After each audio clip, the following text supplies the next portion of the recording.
live. Welcome y'all to the latest edition of the GenXcynics. I'm your host, Kalari GXC, and I am Axiom. You're a mess. It's been a crazy few weeks, y'all. Like I said on last night's Bonnet Chronicles, I want to thank you. Hey, Solomon, for putting up with the need to take some time off. I was recovering for health reasons, so it was really nice to just have a break.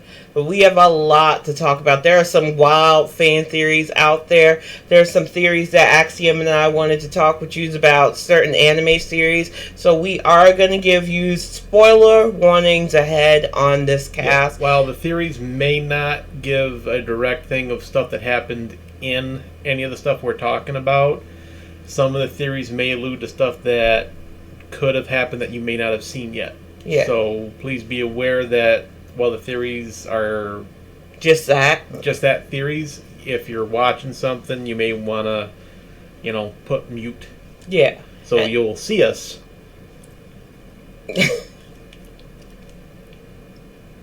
Y'all, he's been wanting to do the mime stuff all day. I did 40 minutes of mime on Friday stream. I don't need any more. You're a mess. 40 minutes of me just talking to myself and no one said a thing. I was multitasking with the school, sir. Well, I'm talking about the people that were actually in my chat. It's like, hey, no audio. I just, razz me that I'm not doing any audio. I know. Some people just watch for the gameplay, though. That's true, the cool thing about Twitch, That's why hopefully they liked it. I got lost for a little bit. Luckily, that part where I got lost had no audio for me talking about where the hell do I go. But Metroid Dread has been a lot of fun for you. Oh, that's been a lot of fun. Yeah. And it just, at the end of the game, I was like, I have more questions now than I had answers. I didn't get any answers. I got one or two answers, but now I just have more questions. Yeah. So I want the next Metroid game, which if Nintendo makes me wait another 15 to 20 years for another Metroid game, Stairs in Dragon Age, I'm gonna do a Liam Neeson to you. I will find you, and I will make you develop a game.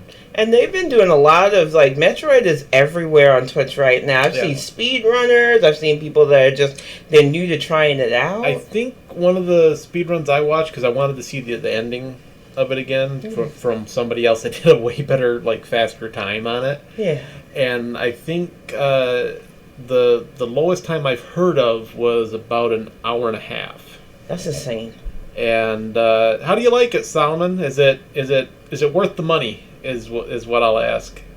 But the one that I saw on YouTube was about 2.5 hours that they did it, and I don't know how much 100% item completion or anything like that was. Yeah. But it gives you a lot of custom art after you're done. The faster you do it, the more of the old game pictures you get. Oh, there's a gallery stuff, so it's got some extra cool Easter stuff egg in it. Yeah.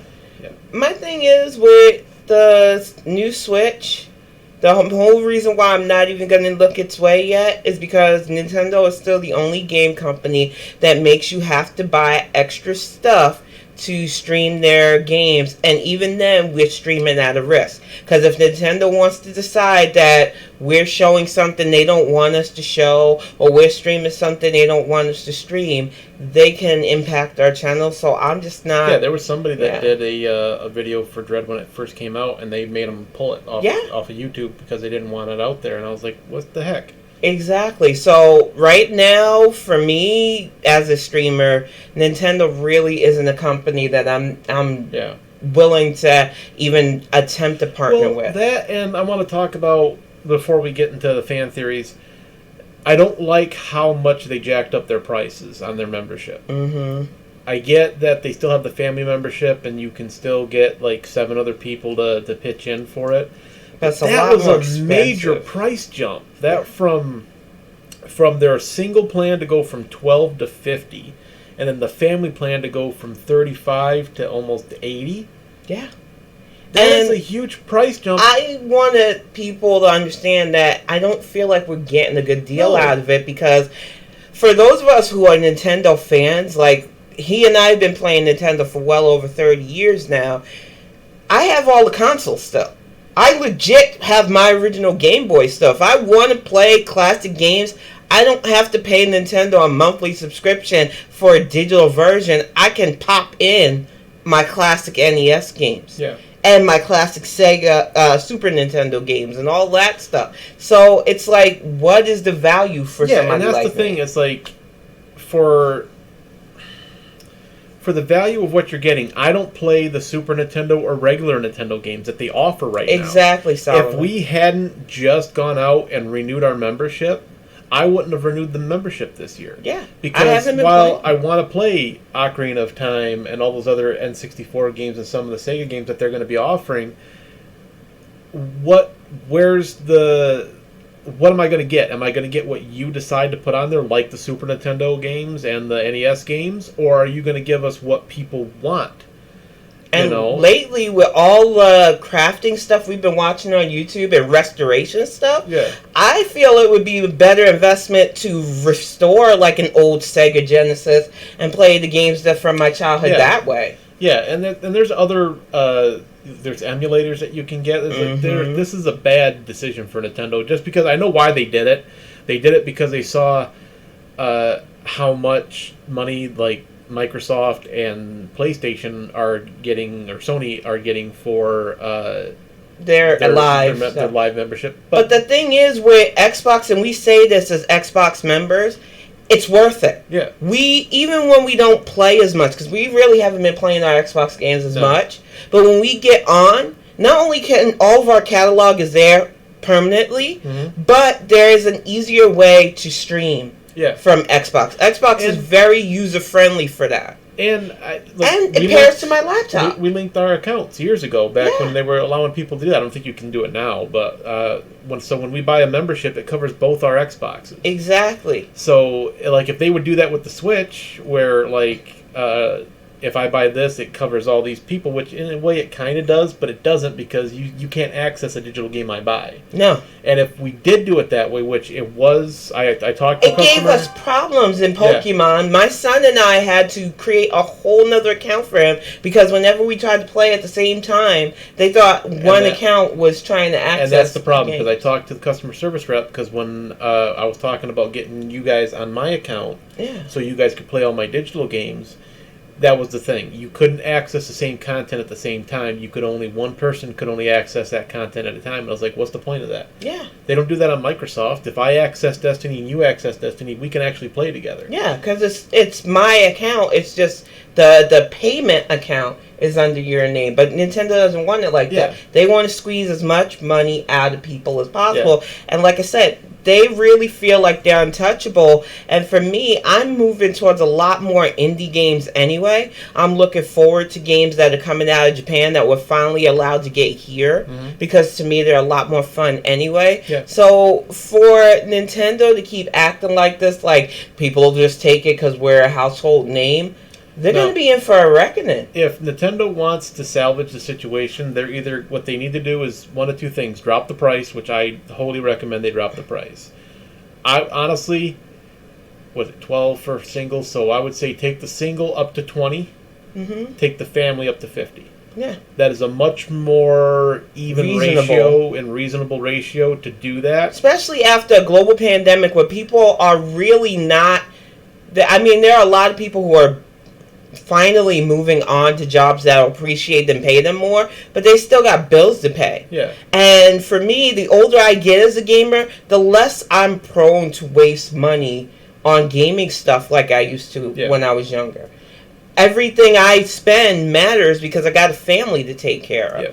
And if you're in that boat, or you're just older and you start realizing that I've really got to prioritize my money, Nintendo is not giving me anything that says the limited amount that I do put towards a gaming budget, I want to give to them. Yeah.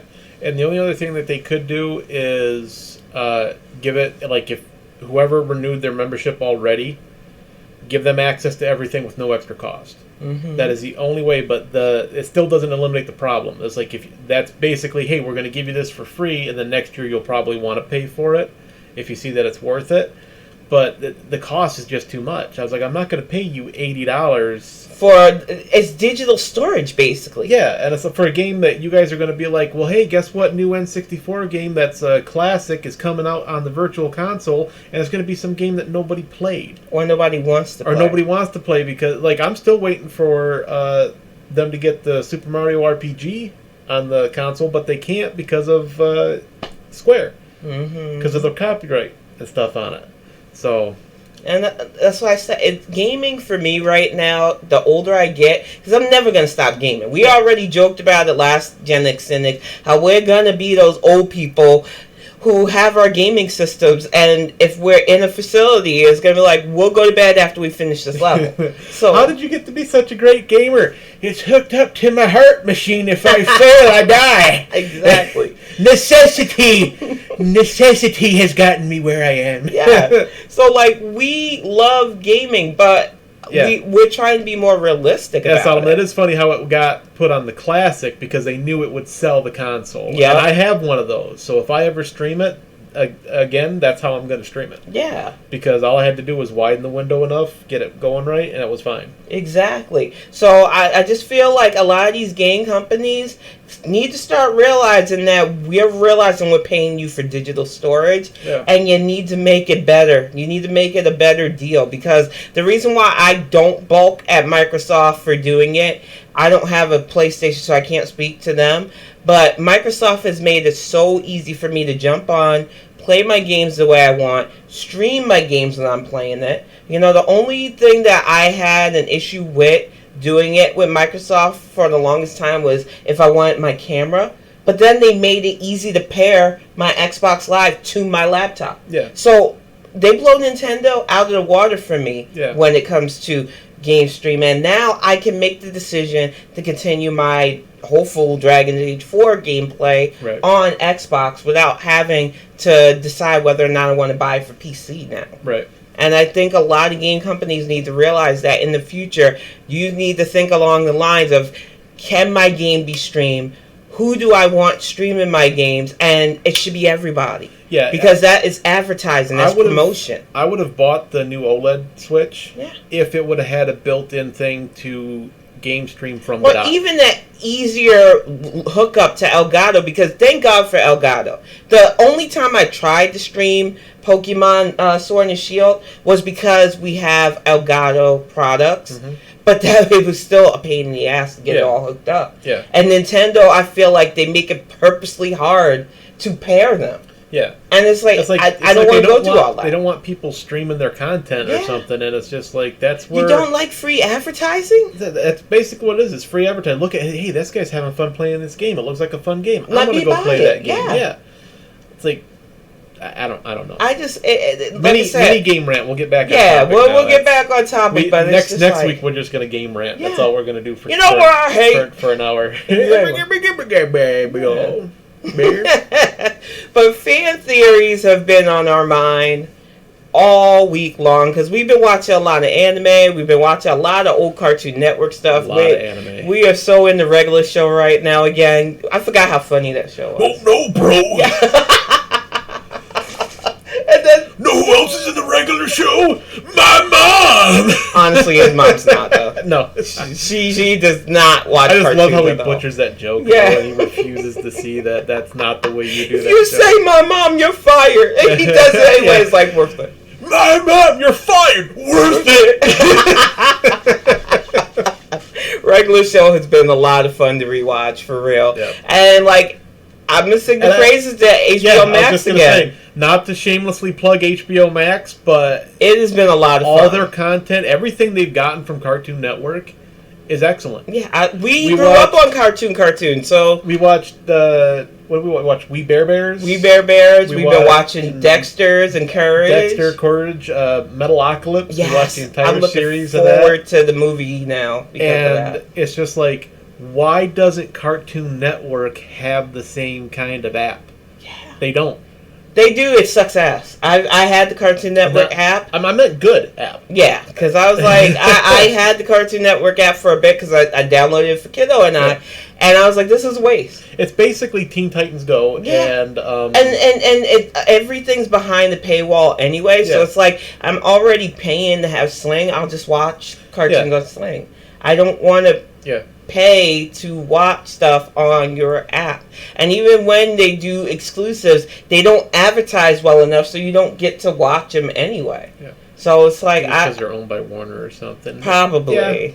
But still, it's the thing of if you're gonna put the stuff out there, make it worthwhile. Yeah. Like what was it, like 13 or $15 what I pay for Max? Yeah, I think it's 15 altogether. Yeah, it's like $15 for Max, and you know what? With as much as we watch it, it's paying for itself. I'm also paying $12 for Hulu. We rarely use that. Very rarely. And that's usually only when we miss a show that we can watch on Sling. Like Archer. Like Archer or something. So it's just kind of like, you guys got to make your apps worth the cost. Exactly. Like Funimation, I wasn't getting rid of that when I found the price was going to go up. I'm glad you didn't get rid of Funimation. And I could be grandfathered in for that lower rate. I was like, I don't care how. Especially since Crunchyroll is paying in pennies. I'm keeping that app. Pissed me off now because we love Reincarnated as a Slime, and some of the theories we're going to talk about in a bit, definitely towards that show. But only one group has the Slime Diaries, which is a bunch of the Omakis and stuff that's going on within the town of Tempest, and that's Crunchyroll. So I thought, okay, I have a Crunchyroll account. It's not premium anymore because I didn't see the point of paying for something I wasn't using regularly. Right. So I thought, okay, because I have this account, I should be able to watch Slime Diaries. It's been out over a year. No, you have to be premium to watch it. And it's like, you know what? I'll wait. Yeah, I have a Netflix account too. I keep it mainly for my folks because they log in and watch it too. We on occasion will just go on there to watch old comedy specials like Jim Jeffries, documentaries. I'm guilty of watching documentaries. Jim Gaffigan and Mike Birbiglia, stuff like that. So it's like and the He-Man, the Kevin Smith He-Man series that's going to get a new season here next month, and and then, that was good. I liked that. I don't know what everyone was complaining about. Then I am a victim of torturing my mind because I watched the Tiger King series. And I went back. I was, right before we started the cast, I was laughing because I had live tweeted myself the night I decided, middle of the night, to watch the Tiger King documentary series. And if you have not seen this series and don't want to, save yourself. Because I can't forget some of the things I've seen in that 7-part series. And now Netflix has decided to lower my faith in humanity even more by announcing that they have a season 2. When I say that I regret that I know that I share the same planet with these people, I mean it. And the fact of the matter is, there are people out there that have murdered DEA agents that are just living free. There are people there are more tigers in our country, which they are not native to our country here, than in their natural habitat. Because people are breeding them, and I guess if you give people like meth and free food, expired food, and a chance to pet a tiger, they will become your willing work slaves. That is what I learned from watching that series. And I haven't watched it. Okay, it's horrible. She watched this. It's horrible. When it came out, and then told me not to watch it. So I did not watch it. The horror, for real. And it's like, I don't see why you would do some of the things that those people did for, like, in that scenario. You can make money and become famous. And some of the theories that I feel are going to come up beyond the obvious, because I know homegirl killed her husband. Like, who has a will that says in the case of disappearance? Yeah. Nobody with money wants to just disappear. Yeah. So yeah, you don't have to be Columbo for this, but they're giving her own series on another rival channel so that she can do an expose. And it's like, why do we keep giving these awful people attention? And I feel like the theory is, we're going to watch it. It's the same theory, or it's the same reason as why people slow down when there's a fire or a car accident. you want to see how bad it is. You don't want it to happen to anybody you know, but you want to see the destruction and the chaos and the anarchy. I blame my OCD, and I'm still mad at you, Wine Mom, for suggesting this series to me because you know I cannot not finish. And I legit watched all 7 episodes in horror. In complete horror, because there was like nobody salvageable in that whole entire series. Every single one of them, including the only one that I sort of liked, the one that lost his arm.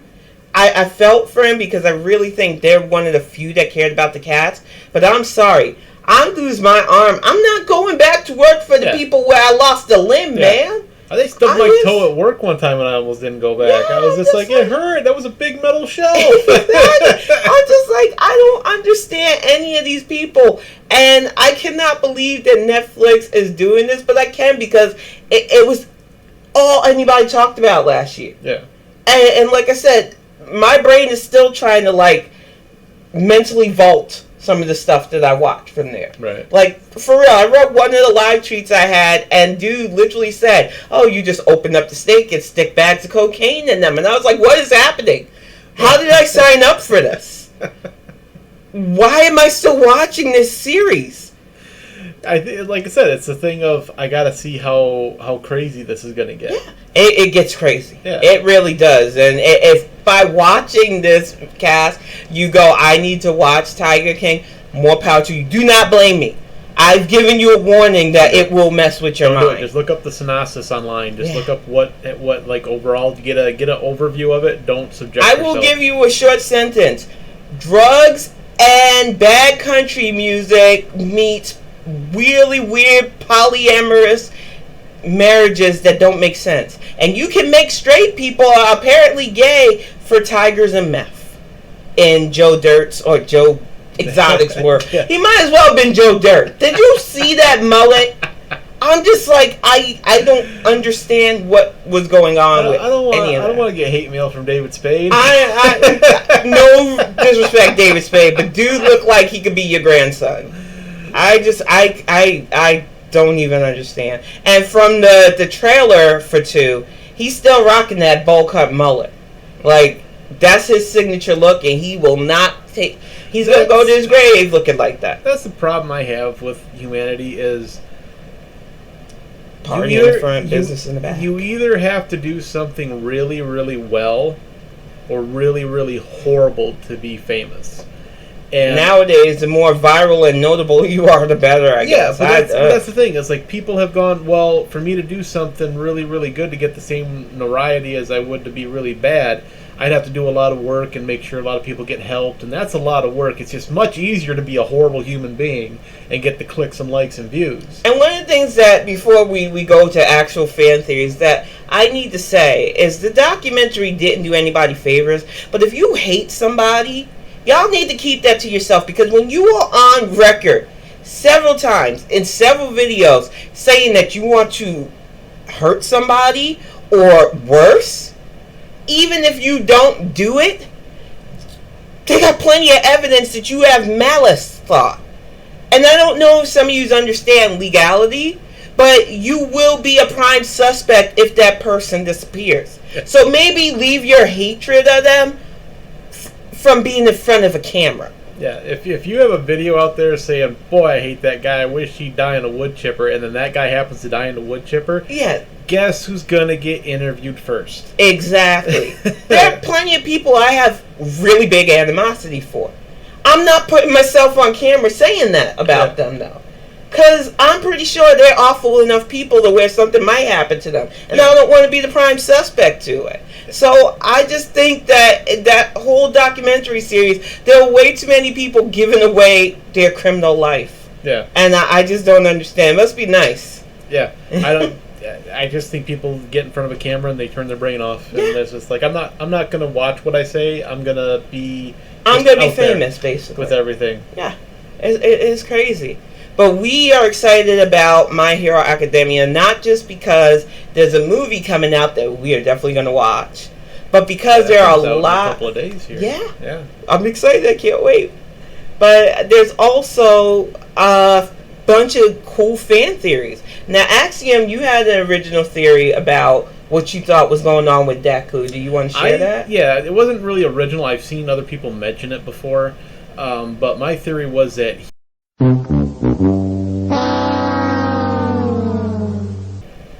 we're back. We're back. Sorry about that, y'all. Sorry about that, everybody.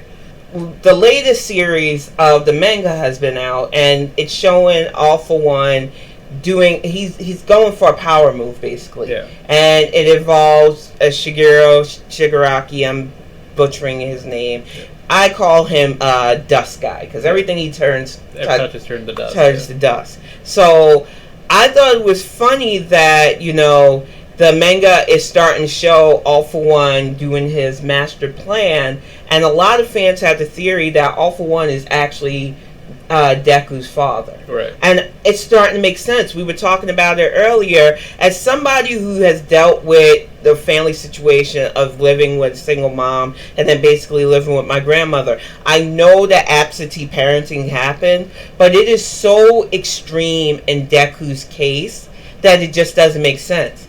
There's no real talk about his father. There's nothing in the house that shows a couple at all. Yeah, with everything that Deku's been through, yeah. Even if his dad was, because the story is his dad travels abroad for work and business and stuff. Yeah. But he's never been home. At all. There's no connection there. Everything that's happened to his kid, he never once, hey, I got an emergency, I got to go home. My kid was in that villain attack at the school. Yeah. The company would have sent him home for that. And for anybody going, well, maybe his dad ain't crap. As somebody with a dad who wasn't crap, you still have some emotion towards that. Mm-hmm. You still have, like, his mom doesn't make sense at all. As detached as I am, my ex before Axiom, there's still things you can find to see that we were once together. Right. I just don't understand the dynamics with the Midoriya family right now. Yeah. But I'm telling you, there's a lot of signs that say it's not normal. Yeah, well, and I've never, we'll have to rewatch the series and get a Pokemon is ridiculous with that, too. We've talked about Ash's, who's his daddy? Yeah. 30 years, man. First of all, you're keeping the boy 10 years old for all this time, and he should be our age. Right. But then, who is his father? Why would you go that long? Your son is winning championships, traveling the whole world as a 10-year-old. Where your daddy? Yeah. But the thing that bothers me about Deku is just how well One For All is bonding with him. Right. And it would make sense to fan theory that people have been talking about. Yeah, and when we All mentioned, For One being his dad. Theories, none of these are our theories. Yeah. We didn't come up with any of these. This is just stuff that we've read online or has come up in a chat or something like that. Or amongst friends. Or amongst friends and stuff. So it's nothing that we've come up with, so we're not claiming... Yeah, we're not claiming this theory. We're just discussing it openly why we think this theory has credibility. And I like it personally because it's a good theory, because he did a lot of behind-the-scenes stuff that... Yeah, he's playing a long game. Yeah. Where all the other heroes, even All Might, they look at stuff like, okay, he's captured, it's over. Yeah. And it's like, no, he set pieces and stuff into motion. That's why he's so unbothered about being locked away. Yeah, that's why he doesn't seem to care. Yeah. Like, in any of the stuff that you see him talking about that, he's just like, well, I could help you guys figure this out if you just, let me have a newspaper or something so I can see what's going on. He's very nonchalant about being locked up. Yeah, because it's all a part of his end game. And the thing that, for me, that speaks volumes of the theory maybe holding water outside some of the, outside stuff, because people are like, well, the creator's a big Star Wars fan. And granted, anybody who grew up when Star Wars was truly big, especially us being 80s kids, we knew the biggest reveal of Vader telling Luke their family lineage. Right. That was a big reveal back then. Yeah. So it would be a big reveal in this manga if they wanted to use that outside stuff. Yeah. But let's push all that aside. Let's say he had no influence for Star Wars at all. The things I think make it make sense is the fact that it just doesn't feel organic at all for Izuku to not question where his father is. His mother not to have any kind of emotion, even if she was physically detached, which they're not. They're crybabies. They cry over everything. So you're telling me she has no emotion whatsoever to her husband having no reach out to them. Yeah. There's no signs of a father being there, and that is just not normal. Even Bakugo's dad and is I've in the not picture. seen a family photo At all of all three of them. There's family photos. Hey Zoe. Hey Zoe, welcome to the There's channel. family photos in their house, but it's always It's like me those and two. Kiddo before you and Yeah. I started dating. It's just the two of us because Yeah. I didn't want that. But I do have photos of my ex. yeah. That's the weird part of it. There is like There's absolutely no wedding picture. There's no picture of her Nothing. being pregnant. There's nothing. Nothing. It's just those two, and then like there's no phone calls. It's Yeah. like, hey, Izuku, I was just on the phone with your dad. Did you want to talk to him? There's nothing. Nothing at all. And that would lead me to believe that either the dad is not who they think it is, or she doesn't want to say who the dad is, and she doesn't know, and she was manipulated. Yeah, Because I think another that's a thing good theory that because I think she's got some damage done to her that that she doesn't talk about. exactly. Because my feeling is, if his dad didn't have a quirk and then he didn't have a quirk, that would make sense. That would make sense. But for two parents with quirks to have a child that completely doesn't have a quirk and their whole thing is, is a joint in his foot? No, I don't buy Well, it. that's the thing. Like, I don't buy that. It made sense for. It felt like a convenient excuse. Now, parents tend to be absent and shown as a trope. Gives the protagonist freedom and stuff, the real world responsibilities. Yeah, so I understand that because that's like, even in Pokemon, that's the whole thing. I was like, Yeah, okay, it's kind of you're gonna ridiculous. You're going to go off on an adventure with this animal that can generate the power that could kill a whole community. That's fine. You guys go ahead and have fun. I get it. But it's like, you can't stretch that to cover everything. Exactly. And like I said, one parent stuff does happen in a lot of anime and manga, but even when you have the mom being gone, like for Ichigo and stuff, it's still, they have memories of Misaki. Yeah. With both Ash and now Deku, they literally have two very important characters who are missing a big piece of their lives, and people are just like, it doesn't matter. But it really should matter.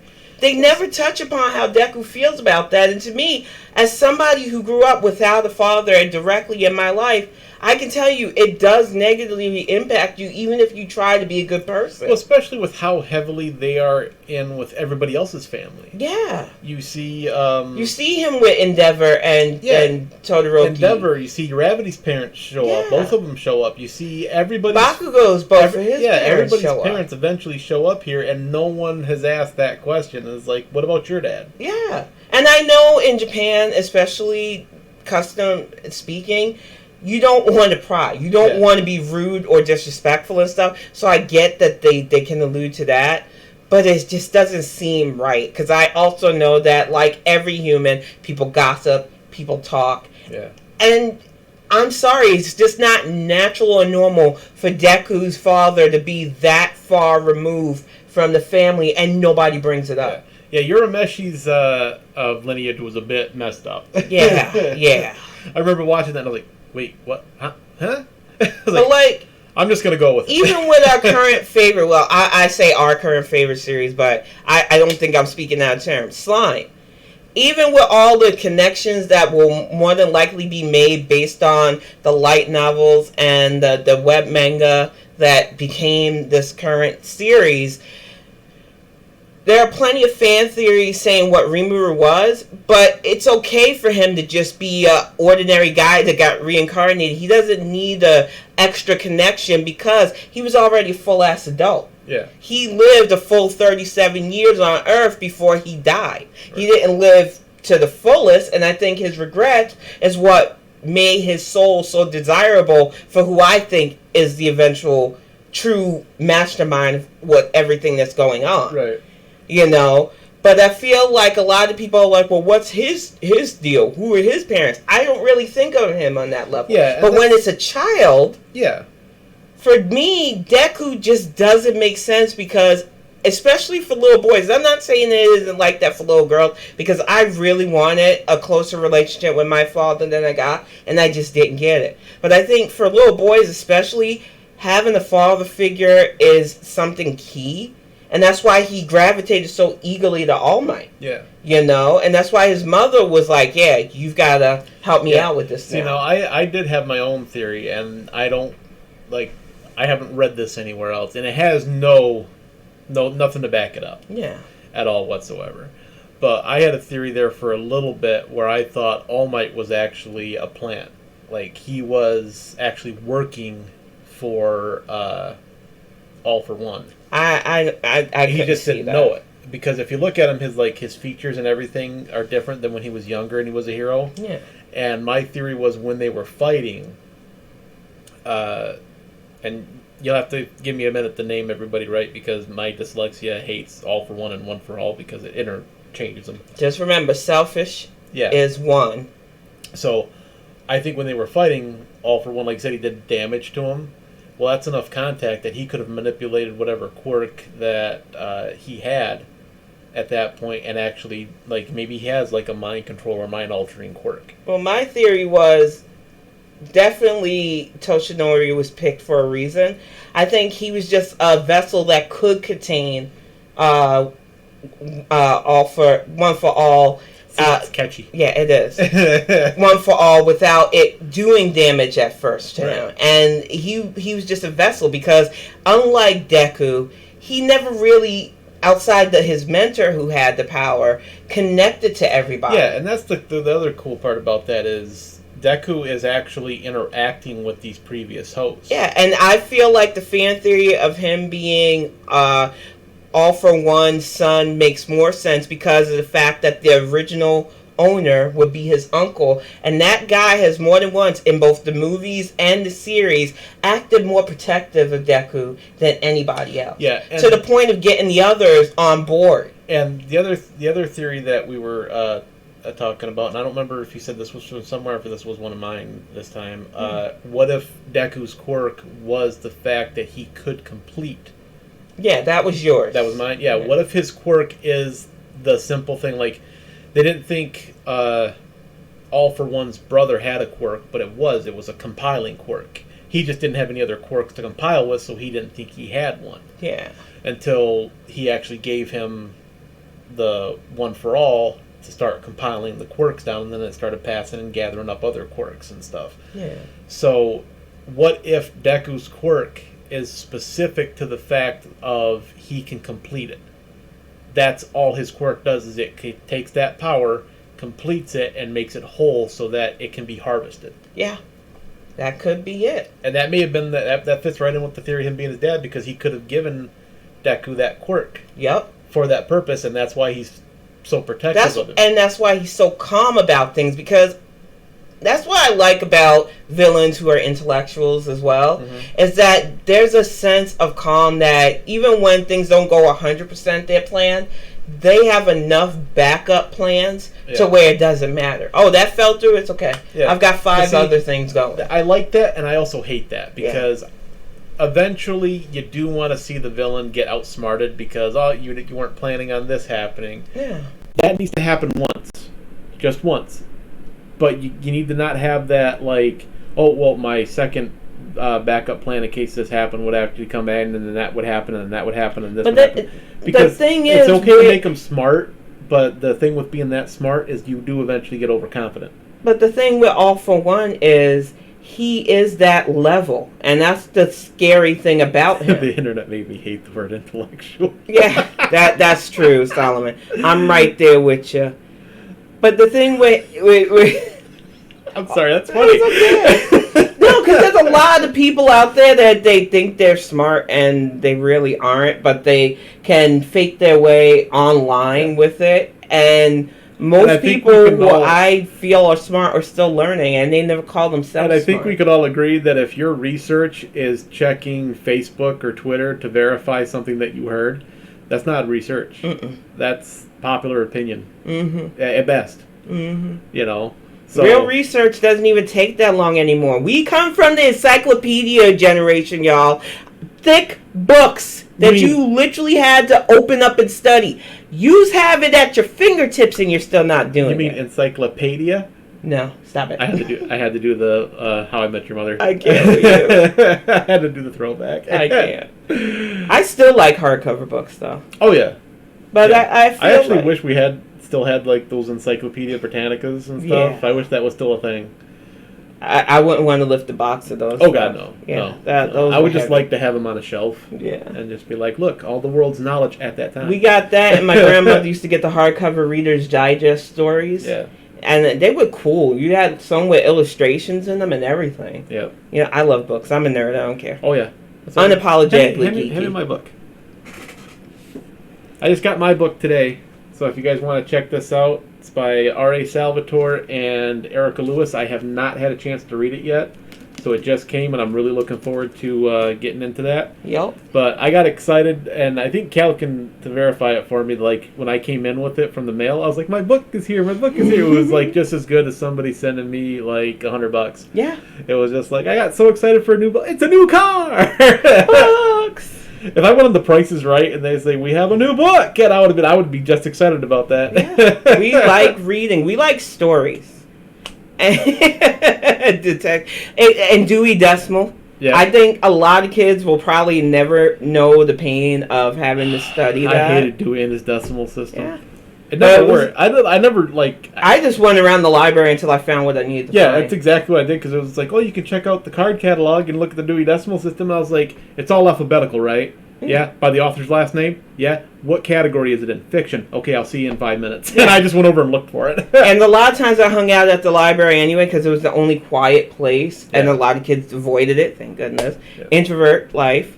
And so I got to learn where the books I wanted were anyway, because the library really was a peaceful place to hang out. Well, that's the thing is like if you go to the library, at least when we were kids, Yeah. and you saw like they had the 345.1, 345.2, 345.5, you knew 3.5.4 was gone. So all you had to do was go up to them and ask them, hey, do you guys have this back there? You just not put it back on the shelf? And they say, nope, it's been checked out. You move on. Yeah.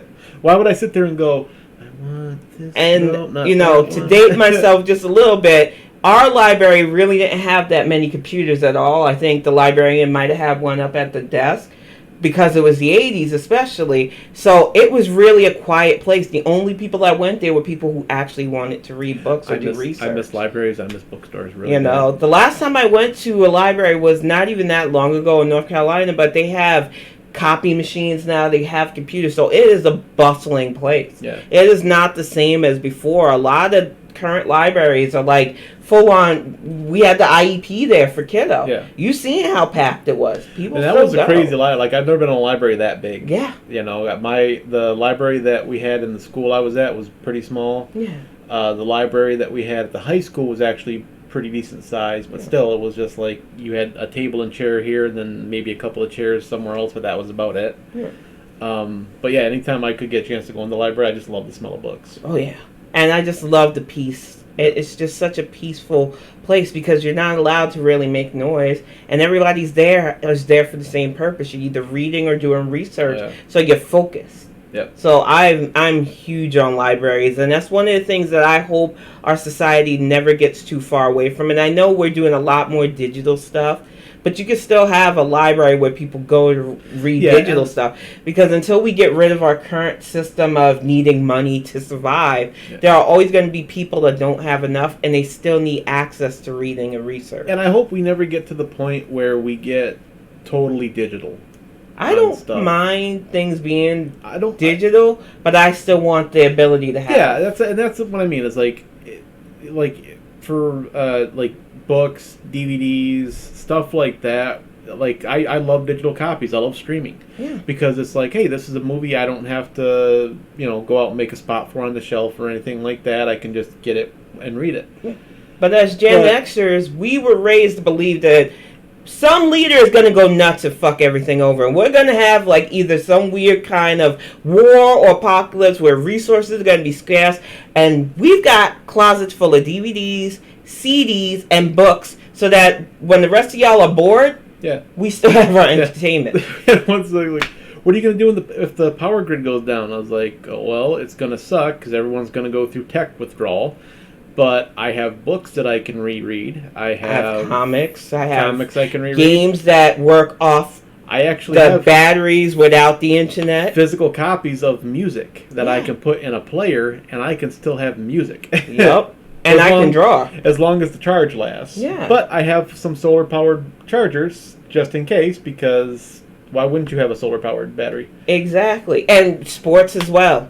So I feel like for especially our generation and a little bit, because I don't know, I think old people would just lose their minds because they swear they can survive without tech, but I don't think they can handle it. There's a certain generation that is not going to lose a pace at all if technology goes right. There is a larger section of the populace that is going to lose their crap because they have just gotten so tech dependent that it's not. They don't remember life without it. Yeah. It's all they've ever known. And I know it's not the two Gen X's horns, but there's one generation that this pandemic really did not negatively impact as much as the others. And I say that because we were the original homebound kids.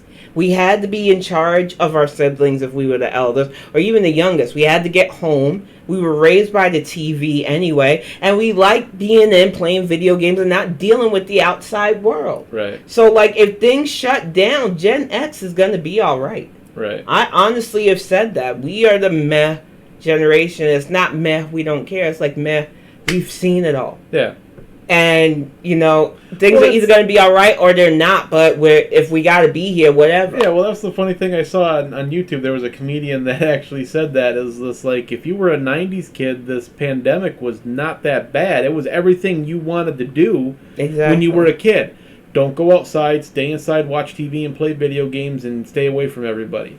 That is exactly what I wanted to do as a kid. I didn't want to go outside. I didn't want to deal with people. I wanted to be by myself, playing video games and reading books. Yep. And there is a group of people that are just like, this is freaking awesome. They are like making us do this. It's like I told my doctor, I am in my happy place. And she wasn't happy because she wanted me to become more social again. Now she can't talk me into it. I don't care. The bad thing is like people chose that point to go, you can't tell me what to do. And it's like, you guys are getting indignant about something that is dangerous for everyone's health. Mm-hmm. This whole thing has gone on so long because people are getting, we got to rise up against the government. And no, it's like, this is not the rise up. They've justified my extreme introversion. So yeah, this is the part where you guys listen to the scientists who are trying to keep everybody alive and not spitting in their faces. I like my self-preservation of staying away from... And go out dressed as a ninja. Yeah, exactly. You know how, like a face mask, you know how badly I want to get an Optimus Prime face mask to wear outside and then just talk like that when I go in someplace? But the problem is I don't go in any place anymore because I'm too scared of the bug. Yeah. I don't want to deal with that. I am already autoimmune compromised because of my anemia and other issues. I do not need to put myself at risk, so I'm just not. Yeah. I'm done. In all seriousness, going out and getting my first shot was the most stressful thing that I have done in like the last 5 years. Sitting there waiting for them to come out with the needle while people are walking around me, some with masks, some without. Luckily, most of them actually had masks on and stuff, but it was just like, I was just sitting there being like, don't let anybody talk to me, don't let anybody talk to me, don't let anybody come up to me, don't let anybody talk to me. I was paranoid that I was going to hear somebody cough and just start crying. Yeah. I just didn't want to deal with that. Yeah, and it's just like, yeah, the whole pandemic has affected everybody in a negative way, but there was a lot of it that was just like, hey, you know what? This is exactly how I wanted to live back in the 90s. Yep.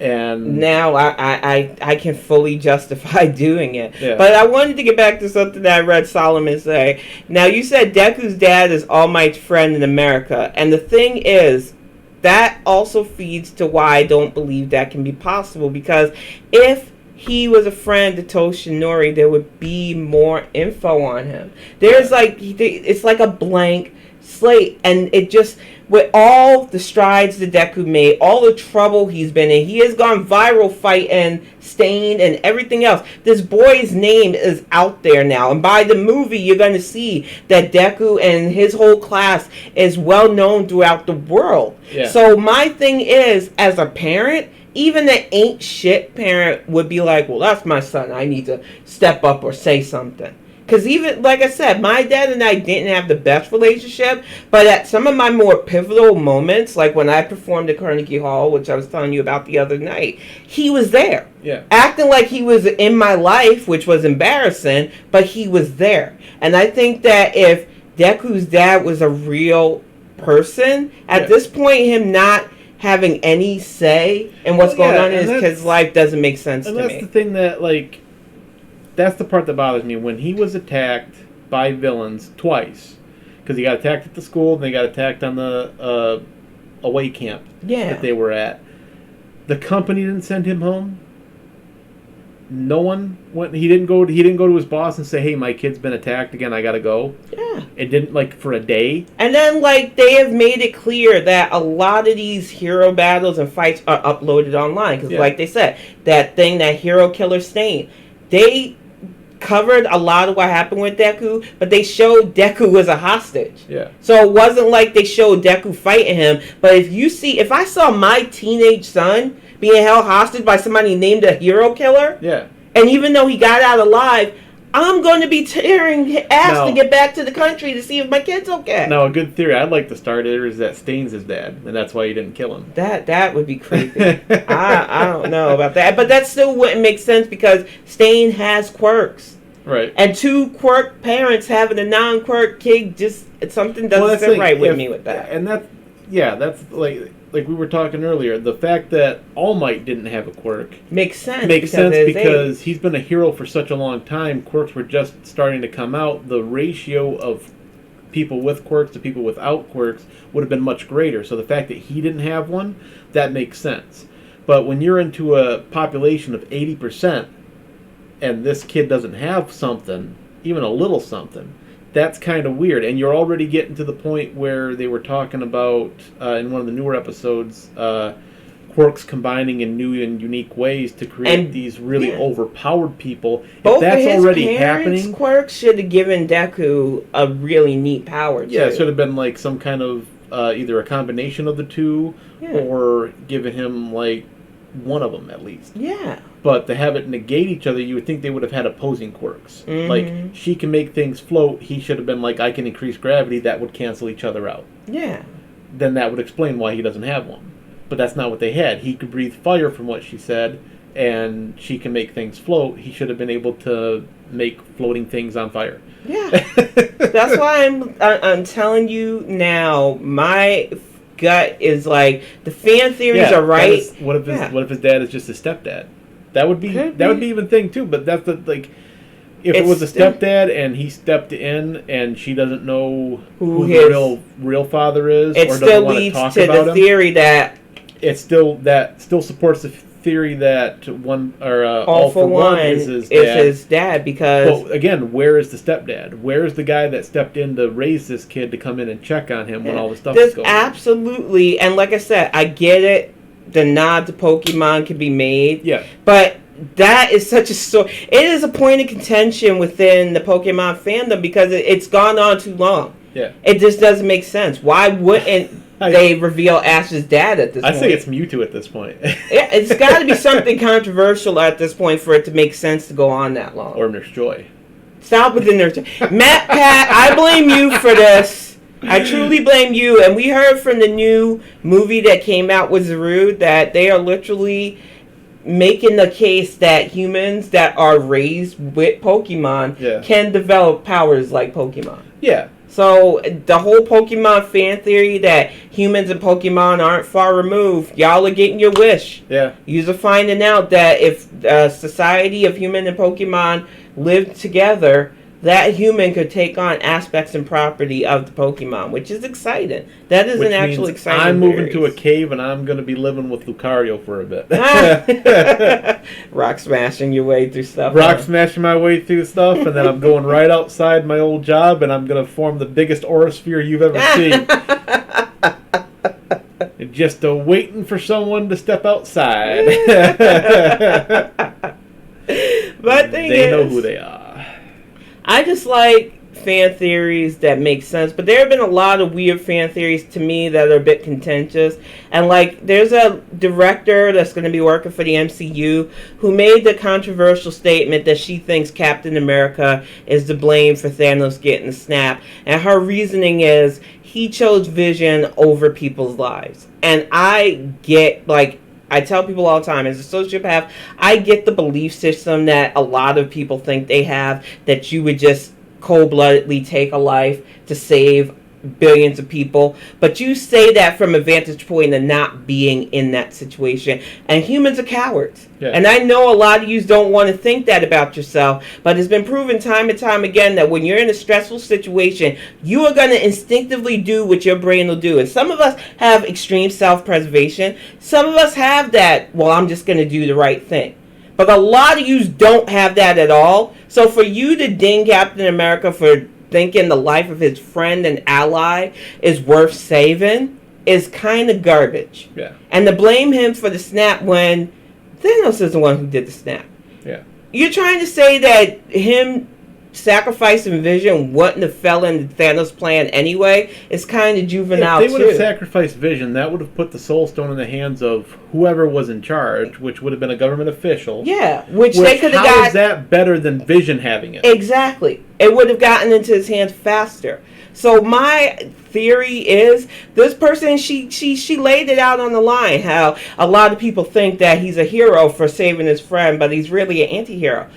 I think that anybody who stands up for their friends are heroic. Yeah. Because you don't form a lot of interpersonal relationships with people. So if you're lucky enough to have somebody in your life that you care enough, whether they live or die, and you're willing to keep them alive despite all odds, that to me is something you treasure and you cherish. I stand up for the fact that I may not agree with it, but if Zooey wants to put pineapple on his pizza, dang it.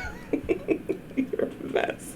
I will support your choice there, Zooey. You are such a mess. But I felt like that theory was just so out of left field, and it comes from this whole edgy feeling. And there are so many people out there that they love that whole I gotta be an edgy hero. I can't be interested or into this stuff if it's too cutesy and stuff. And I'm sorry, I don't. There's been a big uptick of, and I don't know if it was because of the Injustice movie coming out, which eventually it's going to be free to stream somewhere, and I'm going to watch it. But I read the comic, and I played the video game of it, and while I do agree, yeah, it's an interesting storyline, I don't want Superman killing people. I think it's unnecessary. That is not Superman to me. That's a fun what if Superman was like that, but to sit there and argue that, well, he would have to be like that because people are like that. I was like, that's not the character they created. They created someone to be something to aspire to, not to tear down. Yeah. And the same with Batman. They want Batman to be a freaking killer and everything. Almost the whole bad word there. Yeah, the whole edgelord thing, and the thing that I think people forget about Superman, because rest their souls, his creators have been gone for a while, are the fact is Superman's creators went through one of the most horrific moments in history. Mm-hmm. They were Calico Kitty. Kelly! You stop distracting me. We're in the middle of the show. You were worried about it. I was worried about the kitty. We have this little calico cat that wanders the neighborhood. I think she's about to hunt a squirrel, though. And it was adorable because it was sitting right outside the neighbor's house for a little bit, and we would sit there watch it, and then we haven't seen it for a while, so we were worried, and it's right outside the window here looking at this tree. Our yard is normally a cat haven, though. And we think it's trying to hunt something, because it looks like it's on the prowl. She about to pounce. But, I almost lost my train of thought. And I distracted her with kittens. I'm trying to think. We were talking about, oh my gosh. We were talking about Superman. Yeah, the thing is with Simon & Schuster, They went through one of the worst moments in history, and it was because of dealing with that really disgusting hate that they wanted to create a symbol of good, an unwavering symbol of good who is powerful but would not become corrupted by that power. And I think a lot of people forget that because they're so far removed from the original source now. And that's why I don't dig edgy Superman.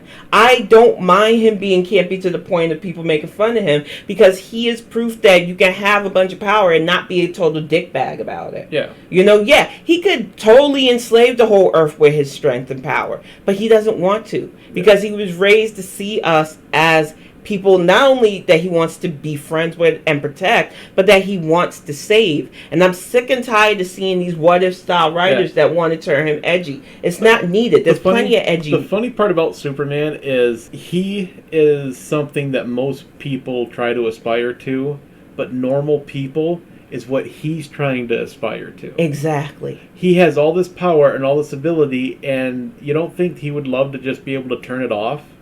Like, hey, you know what? I don't want to be Superman for a while. I want to go out and farm, play with the kids, spend a nice day with this person. This is somebody that has to keep themselves in check 24/7 every single day of the week, never gets any time off, because if he happens to swing his arm too hard, it's going through somebody. Mm-hmm. If he has a violent sneeze, he's going to take down a building. Back to the point. I just think they need to stop trying to make Superman edgy. He's Galaxy not the Brain Axiom right there. Look at the support. Murder Brain Axiom, because he just murdered my medulla oblongata. That is something. You can't control that. I'm dead inside. I'm serious. But for real though, I just feel like there are plenty of DC characters that probably aren't as well known. Yeah. Plenty of DC characters that are, like, we're hyped for the Black Adam movie. Oh, I love it. Like, I'm gonna wait. You want a powerful character that knows he's powerful and doesn't care if he's good, bad, or in between? Black Adam's your character. Yeah. Why do you need to take somebody who is literally a source of good and try to make him edgy? I think it's what people's brains do. They sit there, they look at something, and it's like, okay, how can we tear this down? How can we... Well, they did that with Cap, too, and it pisses me off. It's like, I don't want to see Captain America as evil. Because as a little girl especially, outside X-Men, which was already a heavy comic, but I gravitated to it because it helped me make sense of the world I was growing up in as a black child. But to, kind of like give myself a polar opposite of the heavy that I got from the X-Men comics, I would read Captain America. Yeah. Because he was just a good guy to be good. He didn't have a lot of power, and he sacrificed himself in an experimental thing to get bulked up. He didn't know if it was going to work. Yeah. He just wanted to help that badly. And instead of saying, okay, I'm bulked up, I'm going to be a douche, he continued to help people. Yeah. And I liked that. It was like a nice palate cleanser for watching people literally trying to kill people because they were mutated. We don't get that in reality. We don't get there's really no person that has come up and just been like a good person just to be a good person with power, especially. They wanted to do something good to help everybody. There's always something behind it. There's always a ploy. There's something they're trying to always cover that up. Ulterior motives. There's none of that stuff. That's why we need that in comics. That's why we need that in TV shows. That we need to have that person that is just a good person trying to do what's best for everybody. Yeah, and we get the scenario, and that's what I like about Slime, to bring it right back to Rimuru and stuff. Even his best intentions sometimes has consequences. So we're not saying it's perfect to be a good person or whatever version of good you think is out there. Good sometimes has negative consequences too. He learned that trying to be nice to all humans isn't going to work. And his people paid because of him trying to be nice to all humans. And he learned from that. Mm-hmm. But he still didn't change from being a good guy. His core, to me, is still the same. He went from, he was trying to be a good human in a monster world, and then he was shown, you can't be a good human in a monster world. You need to be a good monster in a monster world. Yeah. And when somebody comes to your door to try to kick it down, you kick back. Exactly. Oh, exactly. How we got Kami and King Pickle. Exactly. Yeah. Perfect. Geek reference. Oh, I love it. I love it. Solomon. You are the best. Here's a little heart for you, buddy.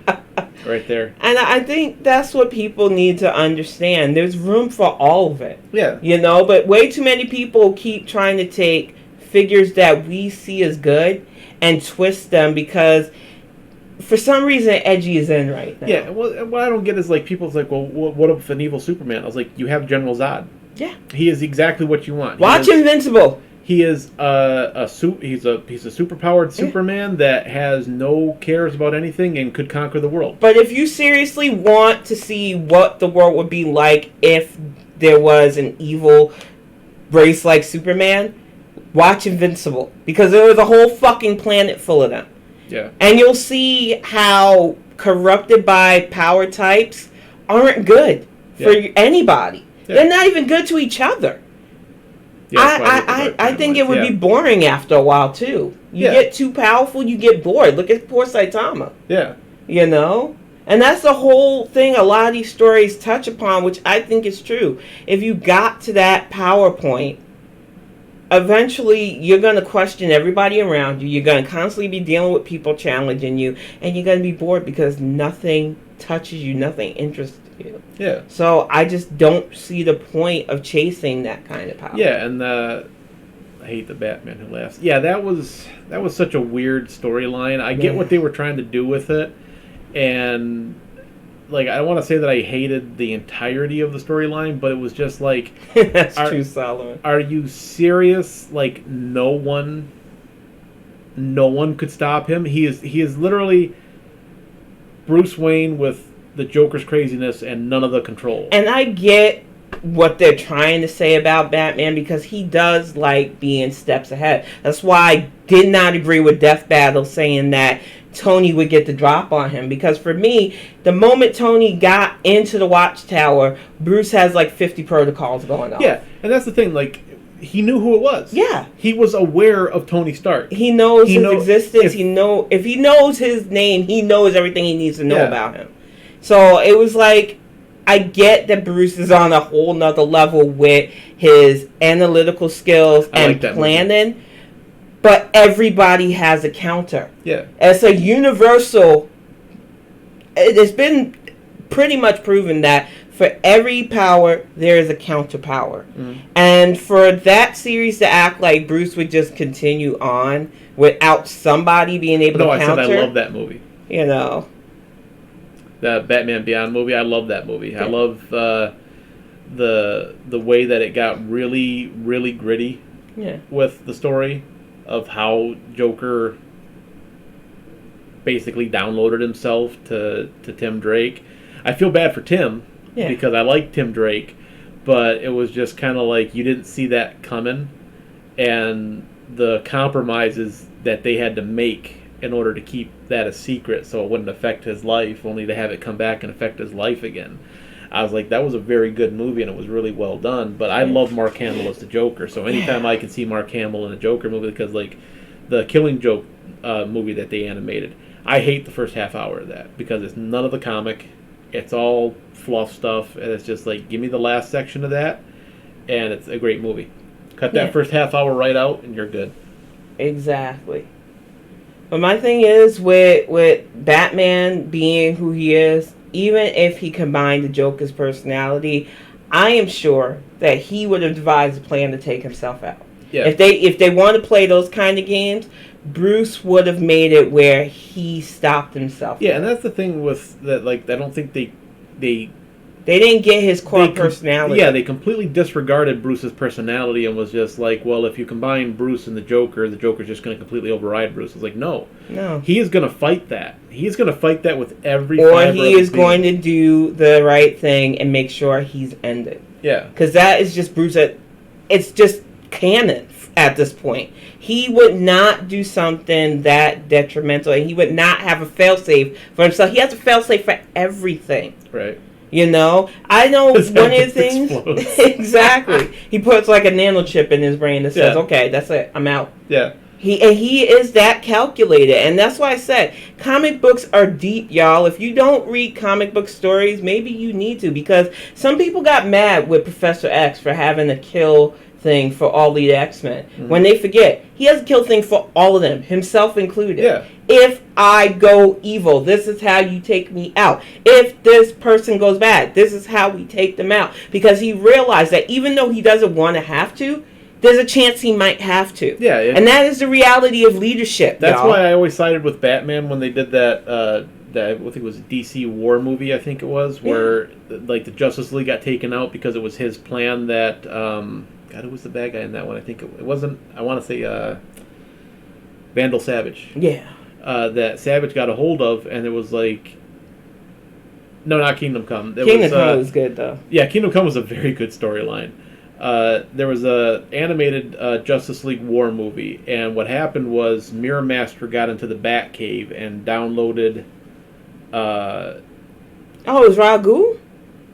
Was it Ragu? No, it was. I thought it was Vandal Savage. No, it was Vandal Savage because.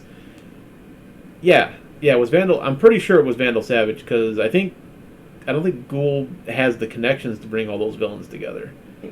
Yeah, I always thought Raja Ghul thought he was above most of the DC villains anyway. Yeah. He doesn't really work with a lot and of I don't people. see him like he would.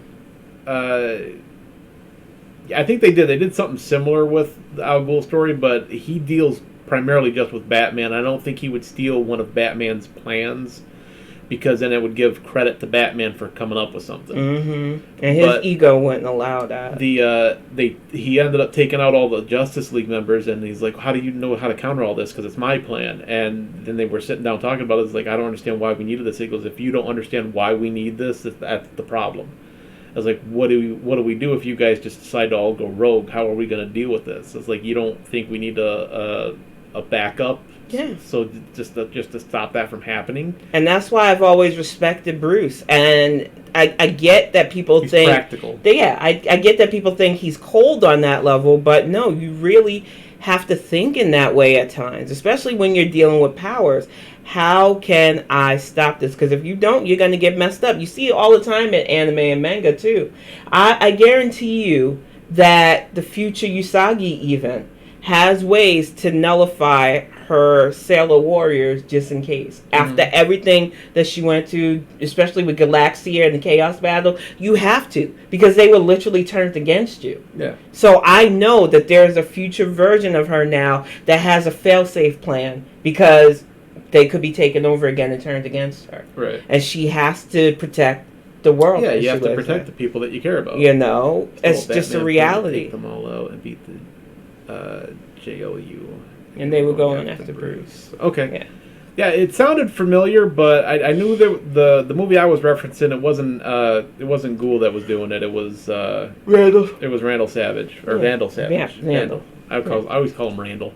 I called him Vandal Strange the other night. I don't know why. Who names their kid Vandal? Yeah. Expects that to turn out good. Yeah. But we're gonna get ready to wrap it up, everybody. I think we went a little bit over like we did last week because of the restart. It was so much fun though. Oh yeah. And we will be back next week with more gaming, geekery talk. But we're about to go see about ordering some pizza because some food. Yeah.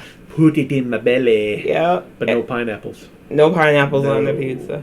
And we appreciate it, Solomon, Zooey, and everybody who tunes in to our channel on YouTube and stuff. We've been feeling the love, and we really appreciate it. And we just like shooting the breeze. So yep, this is fun. And then we will be back for Mario Mondays. I am looking forward to